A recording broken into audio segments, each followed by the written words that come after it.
कर्म केवल अधिकारी है तेरा, कर्म किए जा, फल की इच्छा काहे को अर्जुन, पालने अपना धर्म किए जा। किस स्थिति में क्या कर्म है तेरा, ज्ञानी तो अपना वर्ण किए जा, तेरे लिए जो कर्म है स्थित, कर्म किए जा। हेलो फ्रेंड्स, स्वागत है स्टडी एंड आर्ट चैनल में। मैं नेहा आपका बहुत बहुत स्वागत करती हूँ। जय श्री कृष्णा। आज स्वामी राम सुखदास जी की परम सुंदर पुस्तक, उसका नाम है कर्म रहस्य। कर्म रहस्य के बारे में हम जानेंगे कि कर्म क्या है, कैसे होते हैं, संचित कर्म, क्रियामान कर्म आदि क्या क्या कर्म है। चलिए हम उसको शुरू करते हैं। और इस कर्म नामक पुस्तक को पढ़ के, कर्म रहस्य नामक पुस्तक को पढ़ के, जान के, सुन के आपको भी अपने जीवन में कर्मों का सही आकलन करने का एक दृष्टिकोण प्राप्त होगा। और आशा करती हूँ आप उससे अपने कर्मों को अच्छे से समझ पाएंगे कि कर्म का क्या व्यवहार है। चलिए शुरू करते हैं। स्वामी जी ने बताया कि कर्म 3 प्रकार के होते हैं: क्रियामान कर्म, संचित कर्म और प्रारब्ध कर्म। अभी वर्तमान में जो भी हम कर्म करते हैं उनको क्रियामान कर्म कहते हैं। और वर्तमान से पहले इस जन्म में किए हुए अथवा पहले के अनेक मनुष्यों के द्वारा जन्म में किए हुए कर्मों जो संग्रहित होते हैं वह संचित कर्म कहलाते हैं। संचितों में से जो कर्म फल देने के लिए प्रस्तुत हैं या हमारे सामने उन्मुख हैं, अर्थात जन्म, आयु, अनुकूल प्रतिकूल परिस्थिति के रूप में संग्रहित होकर हमारे सामने आ जाते हैं, वह प्रारब्ध कर्म कहलाते हैं। क्रियामान कर्म भी 2 तरह के होते हैं, शुभ और अशुभ। जो कर्म शास्त्र के अनुसार विधि विधान से किए जाते हैं वह कर्म शुभ कर्म कहलाते हैं। क्रियामान कर्म का जैसा आप चार्ट देख रहे हैं, क्रियामान कर्म में फल अंश और संस्कार अंश 2 भागों में बांटा गया है। और संस्कार अंश को शुद्ध और अशुद्ध 2 भागों में बांटा गया है। जबकि क्रियामान कर्म की जो फल अंश है उसको भी 2 भागों में डिवाइड किया गया है, दृश्य और अदृश्य में। दृश्य को भी 2 भागों में बांटा है, तात्कालिक और कालांतर। और इधर अदृश्य को भी 2 भागों में डिवाइड किया गया है, तात्कालिक और कालांतर। तो लौकिक और परालौकिक में। तो जो लौकिक है वो इसी जन्म में, इसी लोक में प्राप्त होने वाला, दिखाई देने वाला। परालौकिक है वो अपने स्वर्ग आदि प्राप्ति के बाद में दिखाई देने वाली कर्म कहलाते हैं। और काम, क्रोध, लोभ है, आसक्ति आदि को लेकर के जो शास्त्र निषिद्ध कर्म बताए गए हैं वह अशुभ कर्म होते हैं। और शुभ कर्म वो होते हैं जो हम शास्त्र के अनुसार कर्म करते हैं। शुभ अथवा अशुभ प्रत्येक क्रियामान कर्म, जो एक तो फलंश बनता है, दूसरा संस्कार अंश बनता है, और ये दोनों ही भिन्न भिन्न होते हैं। क्रियामान कर्म के फल अंश के 2 भेद होते हैं, दृष्ट और अदृष्ट। अर्थात जो दिखाई दे वो दृश्य और जो ना दिखाई दे वो अदृश्य होता है, लेकिन उसका फल निश्चित रूप से हमें प्राप्त होता है। इसके दृश्य के भी 2 भेद हैं, तात्कालिक और कालांतर। तात्कालिक का तात्पर्य है जो हमें तुरंत प्राप्त हो जाए, वो कालांतर का तात्पर्य जो हमें कुछ काल के बाद प्राप्त होता है, चाहे जितना भी समय लग जाए लेकिन निश्चित रूप से प्राप्त होता है। जैसे किसी व्यक्ति का भोजन कर रहा है और उसको जो रस आ रहा है, उसमें स्वाद आ रहा है, प्रसन्नता अनुभव हो रही है, तृप्ति अनुभव हो रही है, वह सभी उसके तात्कालिक फल है। लेकिन भोजन के परिणाम में जो आयु, बल, आरोग्यता आदि बढ़ रहा है वो उसका कालांतर फल है। तो ऐसे ही जो व्यक्ति मिर्च खाना पसंद करता है, मिर्च खाने का स्वभाव रखता है, उसको जो प्रसन्नता अनुभव हो रही है, तीक्ष्णता अनुभव हो रही है मिर्च की, मुंह में जलन का अनुभव होना, पानी आना, ये सभी उसके तात्कालिक फल है। लेकिन बाद में उसके पेट में कुपथ्य के कारण बीमारी होना, पेट में जलन होना, रोग आदि होना, ये सभी उसके कालांतर फल हैं। इसी प्रकार अदृश्य के भी 2 भेद होते हैं, लौकिक और परालौकिक। जो जीते जी हमें प्राप्त हो जाए वो होता है लौकिक। जैसे इस भाव से यज्ञ, दान, तप, तीर्थ आदि, मंत्र, व्रत आदि जो भी शुभ कर्म किए जाते हैं, हमें जीते जी प्राप्त हो, सुख समृद्धि प्राप्त हो, वो सारे होते हैं दृश्य के लौकिक फल। लेकिन जब हम इस भाव से करते हैं कि पुत्र, धन, यश, प्रतिष्ठा आदि इस जन्म में हमें प्राप्त ना हो करके किसी अन्य जन्म में प्राप्त हो, और या हमें स्वर्ग आदि के बाद में इसके धन में वृद्धि हो, मेरे और मैं पुण्यों में वृद्धि हो अगले जन्म के लिए, तो वो उसके होते हैं परालौकिक फल। तो मरने के बाद में जब स्वर्ग आदि में जब हमें ये सब प्राप्त होता है, श्रद्धा विश्वास पूर्वक जो हम जब तब करते हैं, वो उसके दृष्टा के परालौकिक फल होते हैं। ठीक ऐसे ही चोरी करना, डाका डालना, गलत काम करना, जुर्माना, फांसी के रूप में जो हमें जो उसका हमें फल प्राप्त होता है वह अधिष्ठा का लौकिक फल होता है पाप कर्मों का। और मरने के बाद में नर्क जाना, कीट पतंगा आदि बनना, दुखी होना, यह सभी परालौकिक फल होते हैं। पाप पुण्य की इस लौकिक और परालौकिक फल के विषय में एक बात और समझने की है। पाप कर्मों का फल यहीं कैद, जुर्माना, अपमान, निंदा, बेइज्जती आदि के रूप में जो हम भोग लेते हैं, उन पाप फलों को मरने के बाद में हमें नहीं भोगना पड़ता है। परंतु व्यक्ति के पाप कितनी मात्रा में थे और उनको कितनी मात्रा में भोगा गया है और कितने अधूरे बचे हैं, इसका पूरा पता मनुष्य लोग नहीं लगा सकते हैं, क्योंकि मनुष्य के पास में इसकी कोई मापतौल नहीं है, ना ही इतना अधिक ज्ञान है। परंतु भगवान को इसका पूरा अनुमान है, पता है। अतः उनके कानून के अनुसार उन पापों का फल यहाँ जितने अंश में कम भोगा गया है, उतने ही अंश में अगले जन्म में, मरने के बाद स्वर्ग में या नरक में हमें भोगना पड़ता है। इसीलिए मनुष्य को ऐसी शंका नहीं करनी चाहिए कि मेरे द्वारा कोई पाप कर्म नहीं किया गया है, फिर भी हमें दुख क्यों उठाना पड़ रहा है, या हमने जीवन भर पुण्य ही पुण्य किए हैं, हमें उसका शुभ फल क्यों प्राप्त। ऐसा विचार नहीं करना चाहिए। क्रियामान कर्म के संस्कार अंश के भी दो भेद हैं, शुद्ध एवं अशुद्ध, पवित्र संस्कार और शुद्ध संस्कार। शास्त्र विहित कर्म करने से जो संस्कार पड़ते हैं वह शुद्ध और पवित्र होते हैं, और शास्त्र के निषिद्ध कर्म करने से जो संस्कार पड़ते हैं वो अपवित्र होते हैं। इन दोनों में शुद्ध और अशुद्ध संस्कारों को लेकर स्वभाव बनता है, और इन संस्कारों से अशुद्ध की आशंका सर्वथा नाश करने स्वभाव शुद्ध निर्मल पवित्र हो जाता है। और परंतु जिन पूर्वव्रत कर्मों से हमारा स्वभाव बना है, उन कर्मों की भिन्नता के कारण हमारा स्वभाव निर्णित होता है। तो संचित कर्म से जो फल देने के लिए हमारे सामने आते हैं, उन कर्मों को हम प्रारब्ध कहते हैं। तो प्रारब्ध कर्म अनुकूल परिस्थिति, मिश्रित परिस्थिति और प्रतिकूल परिस्थिति के रूप में हमारे समक्ष आते हैं। प्रारब्ध कर्मों के फल तो अनुकूल या प्रतिकूल परिस्थिति के रूप में सामने आते हैं, परंतु उन प्रारब्ध कर्मों को भोगने के लिए प्राणियों की प्रवृत्ति तीन प्रकार की होती है, स्वेच्छापूर्वक, अनिच्छापूर्वक या फिर परेच्छापूर्वक। अनिच्छापूर्वक को ही देव इच्छापूर्वक भी कहा जाता है। किसी व्यापारी ने माल खरीदा तो उसमें जो मुनाफा हो गया, ऐसे ही किसी दूसरे व्यापारी ने माल खरीदा उसमें घाटा हो गया। तो इन दोनों में मुनाफा होना या घाटा होना उसमें शुभ अशुभ कर्मों के बने हुए प्रारब्ध का फल है। परंतु माल तो खरीदा ही जाएगा और इसमें मनुष्य स्वतंत्र है। यहाँ बात एक और समझ लेने की है कि कर्म का जो फल है वो कर्म फल नहीं होता है। कर्मों का फल परिस्थिति के रूप में मनुष्य के सामने आता है। प्रारब्ध कर्मों का फल परिस्थिति के समक्ष रूप में आता है हमारे सामने। अगर नए क्रियामान कर्मों को प्रारब्ध का फल मान लिया जाए तो फिर ऐसा करो, ऐसा मत करो, यह शास्त्रों का, गुरुजनों का विधि निषेध निरर्थक हो जाएगा। दूसरी बात यह है कि पहले जैसे कर्म किए गए हैं उन्हीं के अनुसार जन्म होता रहेगा और उन्हीं के अनुसार कर्म होते रहेंगे, फिर आगे नए कर्म कैसे उत्पन्न होंगे, जिससे यह कर्म की परंपरा हमेशा चलती रहेगी, अर्थात इसका कभी भी अंत नहीं होगा। प्रारब्ध कर्मों से मिलने वाले फल भी दो होते हैं, इनके भी दो भेद हैं, प्राप्त फल और अप्राप्त फल। अभी प्राणियों के सामने यह अनुकूल या प्रतिकूल परिस्थिति जो आ रही है वह प्राप्य है, और इस जन्म में जो अनुकूल या प्रतिकूल परिस्थिति भविष्य में जो आएगी, इस जन्म में नहीं अगले जन्म में आएगी या भविष्य में आएगी, वो अप्राप्त फल है। क्रियामान कर्मों का फलांश संचितों में जमा होता है, संचित कर्मों में इसका फलांश हमेशा जमा रहता है। वही प्रारब्ध बनकर अनुकूल या प्रतिकूल या मिश्रित परिस्थिति के रूप में मनुष्य के समक्ष आती है। अतः जब संचित कर्म रहते हैं तब तक प्रारब्ध बना रहता है और प्रारब्ध परिस्थिति के रूप में परिणत होता रहता है। यह परिस्थिति मनुष्य को सुखी दुखी होने के लिए बाध्य नहीं करती है। सुखी दुखी होने में परिवर्तनशील परिस्थिति के साथ जब मनुष्य संबंध जोड़ लेता है, तादात्म्य जोड़ लेता है, एकीकरण कर लेता है, यह उसे बाध्य करती है। परिस्थिति के साथ संबंध जोड़ना अथवा ना जोड़ने में मनुष्य पूर्ण रूप से स्वतंत्र है। मनुष्य की चाहना, उसकी इच्छा ही उसे बाध्य करती है कि हमें यह प्राप्त, अमुक पदार्थ को प्राप्त करने की जो लालसा होती है वो संबंध जोड़ने में मनुष्य को विवश करती है।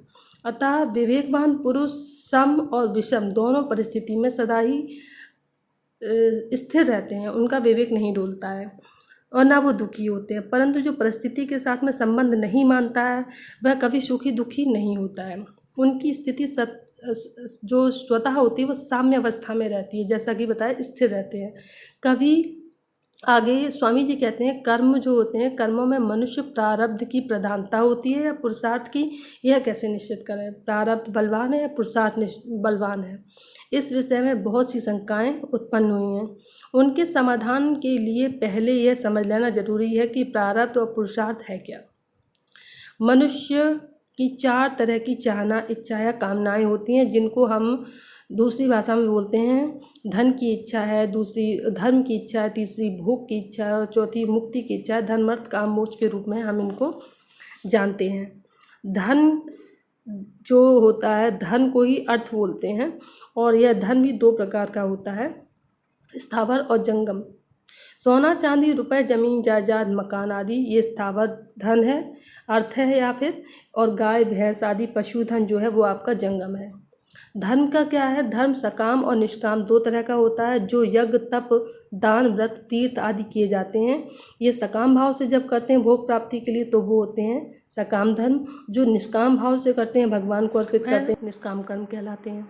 सांसारिक भोग भोगना और कामना की इच्छा करना, वह सभी काम करते हैं, काम कहलाते हैं। और वह सुख भोग 8 प्रकार के होते हैं। काम कितने? 8 प्रकार के होते हैं। शब्द स्पर्श रूप रस गंध मान बड़ाई और आराम का जो आपका शब्द है वह 2 तरह का होता है, वर्गात्मक और धनात्मक।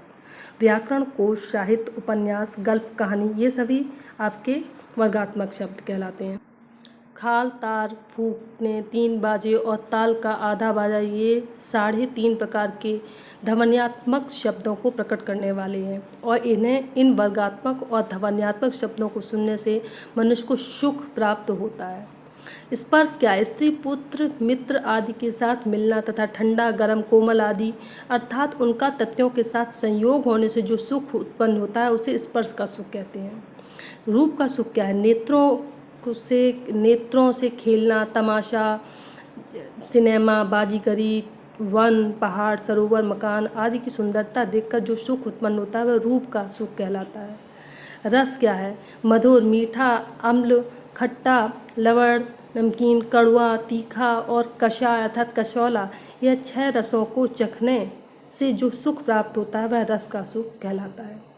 गंध का सुख क्या है? नाक से अतर अर्थात इत्र तेल फुलेल लवड़े लवेंडर पुष्प आदि के सुगंध वाले पदार्थ और लहसुन प्याज आदि के दुर्गंध वाले पदार्थों से जो गंध की महक का सुख होता है वो होता है गंध का सुख। फिर है मान, शरीर का आदर सत्कार होने से हमें जो सुख प्राप्त होता है वह होता है मान का सुख। यह इच्छा अधिकतर मनुष्यों में पाई जाती है। तदुपरांत मोक्ष आता है। मोक्ष क्या है? मोक्ष भगवत प्राप्ति मुक्ति आत्म साक्षात्कार होना तत्व ज्ञान होना कल्याण या उद्धार ये सभी भगवत दर्शन ये सभी मोक्ष कहलाते हैं। इन चारों में धर्म अर्थ काम मोक्ष में देखा जाए तो अर्थ और धर्म दोनों ही परस्पर एक दूसरे की वृद्धि कराने वाले हैं, अर्थात अर्थ धर्म और धर्म से अर्थ की वृद्धि होती है। परंतु धर्म का पालन कामना की पूर्ति के लिए किया जाए तो वह धर्म भी कामना पूर्ति करके नष्ट हो जाता है और अर्थ को कामना पूर्ति में लगाया जाता है तो वो अर्थ भी कामना पूर्ति के उपरांत नष्ट हो जाता है। तात्पर्य यह है कि कामना धर्म और अर्थ दोनों को खा जाती है। इसीलिए गीता में इसको कामना को महाशन कहा गया है, बहुत खाने वाली बतलाया है और उसके तत्व की त्याग की बात हमेशा विशेष रूप से कही गई है। यदि धर्म का अनुष्ठान कामना त्याग करके किया जाता है तो वह अंतःकरण को शुद्ध करके इंसान को मुक्ति प्रदान करने वाला बन जाता है। ऐसे ही धन को कामना त्याग करके दूसरों के उपकार में हित में सुख के लिए खर्च किया जाए तो वह भी अंतःकरण को शुद्ध करके मुक्ति देने वाला बनता है, मुक्ति कर देता है। अर्थात धर्म अर्थ काम और मोक्ष इन चारों में धन और काम से तात्पर्य यहाँ भोग सुख भोगों से है। काम की प्राप्ति में प्रारब्ध की मुख्यता और पुरुषार्थ की गौड़ता है तथा धर्म और मोक्ष में पुरुषार्थ की मुख्यता है। इसीलिए मनुष्य को एक पुरुषार्थ के बाद दूसरा पुरुषार्थ करने का अवसर प्राप्त होता है। नए पुरुषार्थ के लिए मनुष्य को शरीर प्राप्त हुआ है। इसी तरह से कर्म के भी 2 भेद स्वामी जी ने बताए हैं, शुभ और अशुभ, पुण्य और पाप। शुभ कर्म फल अनुकूल परिस्थिति, शुभ कर्म हमें अनुकूल परिस्थिति के रूप में प्राप्त होते हैं और अशुभ कर्म हमें प्रतिकूल परिस्थिति के रूप में प्राप्त होते हैं। इसीलिए उन कर्मों का फल भी बाहरी परिस्थिति के रूप में हमें प्राप्त होता है, परंतु उन परिस्थितियों से जो सुख और दुख होते हैं वे भीतरे होते हैं, अंतःकरण में होते हैं। इसीलिए उन परिस्थितियों में सुखी तथा दुखी होना शुभ और शुभाशुभ कर्मों के अर्थात प्रारब्ध का फल नहीं है, प्रत्येक अपनी मूर्खता का फल है। अगर वह मूर्खता चली जाए तो भगवान पर या फिर प्रारब्ध पर विश्वास हो जाता है, तो प्रतिकूल से प्रतिकूल परिस्थिति आने पर भी चिंता में भी हमें प्रसन्नता अनुभव होगी, हर्ष का अनुभव होगा। कारण कि प्रतिकूल परिस्थिति में हमारे पाप कटते हैं और आगे पाप ना करने में हम सावधानी बरतते हैं और पापों के नष्ट होने से हमारा अंतःकरण शुद्ध हो जाता है।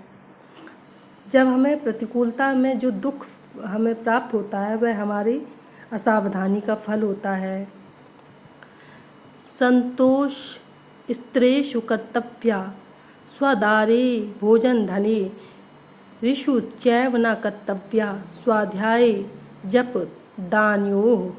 अर्थात अपनी स्त्री, पुत्र, परिवार, भोजन और धन में तो हमें सदा ही संतोष करना चाहिए।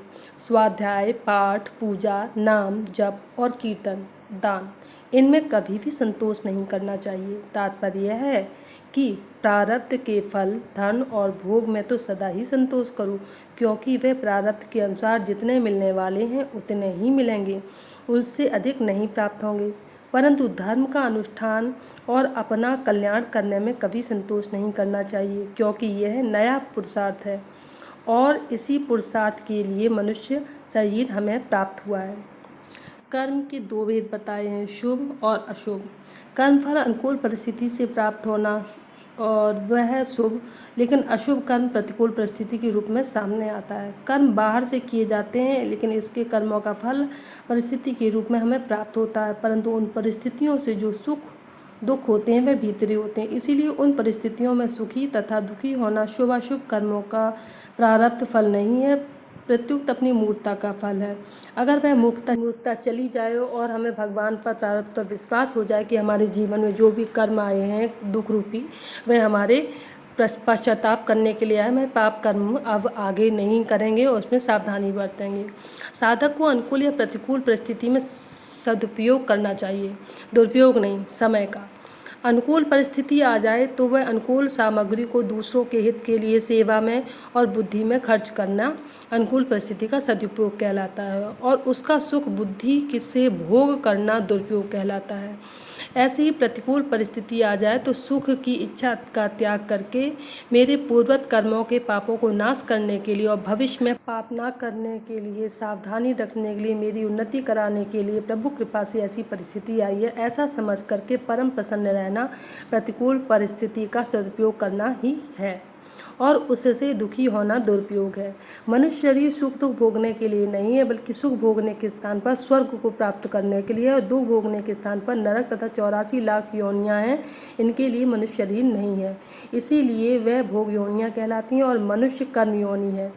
परंतु यह कर्म योनि उनके लिए है जो मनुष्य शरीर में मनुष्य शरीर पाकर भी सावधान नहीं रहते हैं और केवल जन्म मरण के चक्कर में रहकर अपना समय, बहुमूल्य समय और जीवन को गंवाते रहते हैं।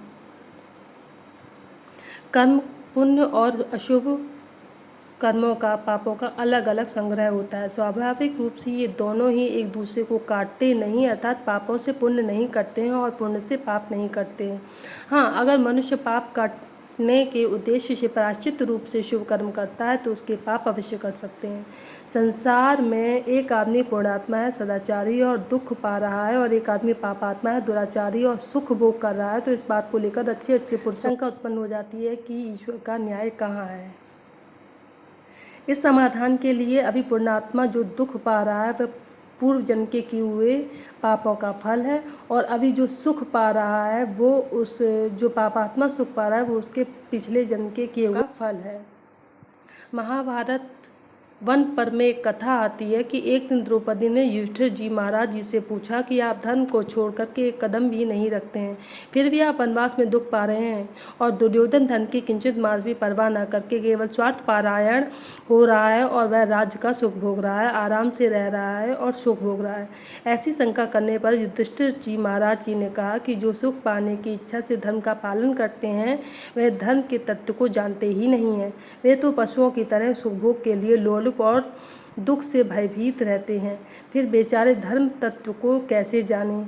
इसीलिए मनुष्य की मनुष्यता इसी में है कि वह अनुकूल और प्रतिकूल परिस्थिति की परवाह न करके शास्त्र के अनुसार केवल अपने धर्म अपने कर्तव्य का पालन करता रहे। होय है सोई राम रच राखा, जो जस करहिं सो फल चाखा। पुण्य और पाप का फल भोगने के लिए नियम नहीं है।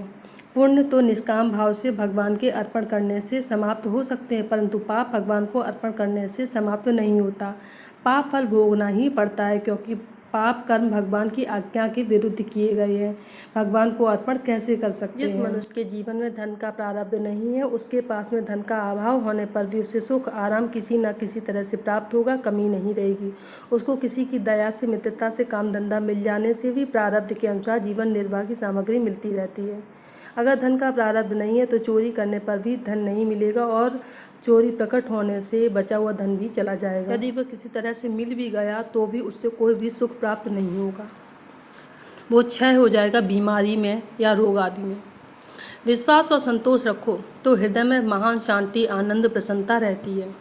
स्वामी जी आगे बताते हैं कि आने वाला धन भी आ जाता है, और जितना जीने का प्रारब्ध है उतना जीवन निर्वाह सामग्री किसी न किसी तरह से हमें प्राप्त होती है, मिलती ही रहती है। जैसे व्यापार में घाटा लगना, घर में किसी की मृत्यु होना, बिना कारण अपयश और मान प्राप्त होना, ये सभी प्रतिकूल परिस्थितियाँ कोई भी नहीं चाहता है, फिर भी जीवन में आती हैं। ऐसे ही अनुकूल परिस्थिति भी आती है, उसको कोई नहीं रोक सकता है। भागवत में आया है कि हे राजन, प्राणियों को जैसे इच्छा के बिना प्रारब्ध के अनुसार दुख प्राप्त होता है, वैसे ही इच्छा के बिना प्रारब्ध के अनुसार सुख भी प्राप्त होता है। अर्थात बुद्धिमान पुरुषों को चाहिए कि उन सुखों की वह इच्छा ना करें। जैसे धन और भोग प्रारब्ध अलग अलग होते हैं, अर्थात किसी को धन का प्रारब्ध होता है तो किसी को भोग का प्रारब्ध होता है, ऐसे ही धर्म और मोक्ष पुरुषार्थ भी अलग अलग होते हैं। अर्थात कोई धन के लिए पुरुषार्थ करता है तो कोई मोक्ष के लिए पुरुषार्थ करता है। धर्म अनुष्ठान में शरीर, धन आदि वस्तुओं की मुख्यता होती है, और मोक्ष की प्राप्ति के लिए भाव तथा विचार की मुख्यता रहती है। अर्थात एक करना होता है, एक होना होता है। दोनों विभाग अलग अलग होते हैं। करने की चीज़ कर्तव्य और होने की चीज़ फल है। मनुष्य कर्म करने में तो अधिकार रखता है, फल में नहीं रखता है। इसीलिए श्रीमद् भागवत गीता में भी कहा गया है, कर्मण्येधिकारस्ते मा फलेषु कदाचन।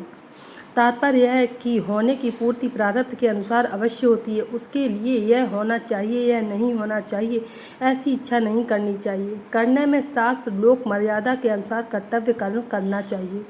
करना पुरुषार्थ के अधीन है और होना प्रारब्ध के अधीन है। इसीलिए मनुष्य करने में स्वाधीन है, परंतु होने में पराधीन है। मनुष्य की उन्नति इसी बात में है कि करने में वह सावधान रहे और होने में प्रसन्न रहे।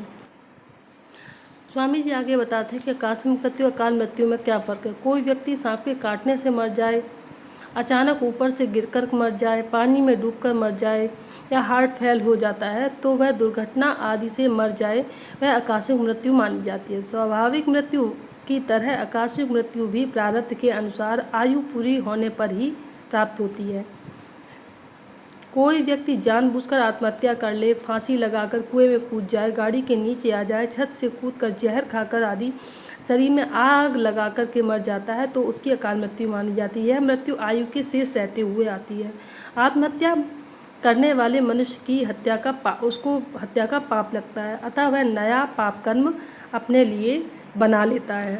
यह उसका प्रारब्ध नहीं था। मनुष्य शरीर परमात्मा की प्राप्ति के लिए मिला है यह कर्म योग के लिए है, साधन योग के लिए है। उसको आत्महत्या करके नष्ट करना बड़ा भारी पाप है। कई बार आत्महत्या करने की चेष्टा करने पर मनुष्य बच जाता है, वह मरता नहीं है। इसका कारण यह है कि उसको दूसरे मनुष्य के प्रारब्ध के साथ में उसके संबंध जुड़ा हुआ होता है, अतः उसके प्रारब्ध के कारण ही वह बच गया है। जैसे भविष्य में किसी के पुत्र होने वाला है तो वह का प्रारब्ध उस व्यक्ति को मरने नहीं देगा। ठीक ऐसे ही किसी व्यक्ति से कोई अच्छा कार्य भविष्य में होने वाला है तो भविष्य में जो अच्छा कार्य है वह उसका प्रारब्ध है और वह उस व्यक्ति को मृत्यु के मुख से बाहर ले आएगा। यदि कोई व्यक्ति पिछले जन्म का शत्रु है तो स्वाभाविक रूप से इस जन्म में वो हमें अच्छा नहीं लगेगा। फिर भी हमें उसके प्रति द्वेष की भावना नहीं रखनी चाहिए, उसको कष्ट नहीं देना चाहिए। जैसा कि प्रारब्ध है उसी के अनुसार मनुष्य की बुद्धि बनने लगती है। हमें अपनी बुद्धि को सत्य कार्यों में लगाना चाहिए। हमारी बुद्धि अगर अशुभ बन रही है तो हमें उसे रोकना चाहिए। बुद्धि में राग और द्वेष आना दोनों ही स्वाभाविक हैं, परंतु हमें उनके अधीन नहीं होना चाहिए। हमें विवेक का आदर करते हुए विवेक के अधीन होना चाहिए। गीता में भी तयोर्न वशमा गच्छेत, अर्थात बुद्धि को राग और द्वेष के अधीन नहीं होना चाहिए। अब प्रश्न है कि प्रारब्ध और भगवत कृपा में क्या अंतर है। इस जीव को जो कुछ भी मिलता है वह प्रारब्ध के अनुसार मिलता है, पर प्रारब्ध विधाता के अधीन है।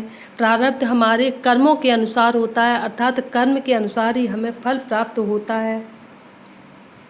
भगवान भी कर्म फल देने में स्वतंत्र नहीं है। प्रकृति और पुरुष ये दो होते हैं। प्रकृति सदा क्रियाशील है, पर पुरुष में कभी परिवर्तन रूप क्रिया नहीं होती है।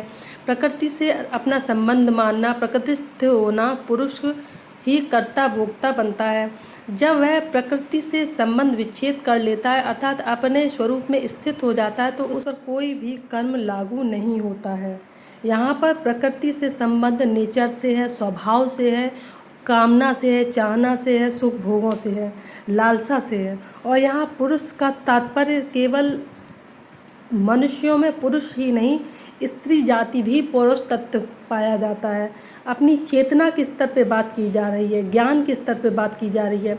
ज्ञान में इच्छाओं, चाहना, काम, लोभ, लालसा इत्यादि चीज़ों की कोई भी आवश्यकता नहीं रहती है। जहाँ ये चीज़ें छूट गईं, लालसा से वैराग्य हो गया, किसी भोग की कामना की इच्छा ही नहीं रही, वहीं पर मनुष्य को प्रकृति से उसका संबंध विच्छेद हो जाता है। इसी को त्याग या वैराग आदि भी कहते हैं। प्रारब्ध के संबंध में अनुवाद इस प्रकार है। बोध हो जाने पर ज्ञानी का प्रारब्ध रहता है, यह केवल अज्ञानियों को समझाने मात्र के लिए है।